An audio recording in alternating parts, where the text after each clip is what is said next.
baba pusu. Ataş yandı cana düştü, kara haberin aldım, üstüme çığlar düştü. Ölüm evin yıkılsın, nereden buldun beni? Daha bu genç çağımda yasa bürüdün beni. Oy kirvem nasıl edem, şaştım kaldım nere gidem. Sen de gittikten sonra ben kime kirve diyem? Oy kirvem nasıl edem, şaştım kaldım nere gidem.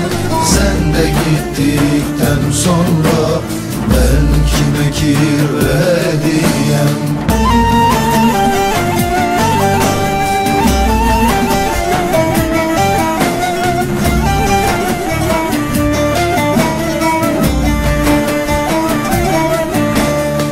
Allah'ından bulsunlar sana pusu kuranlar.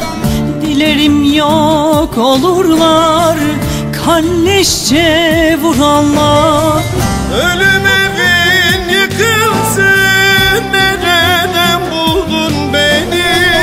Daha bu genç çağımda yasa bürüdün beni.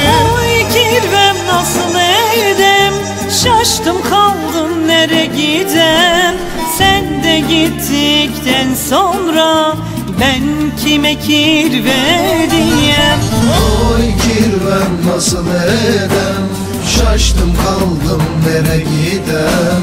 Sen de gittikten sonra ben kime kirve diyem? Oy kirvem nasıl edem, şaştım kaldım nere gidem. Sen de gittikten sonra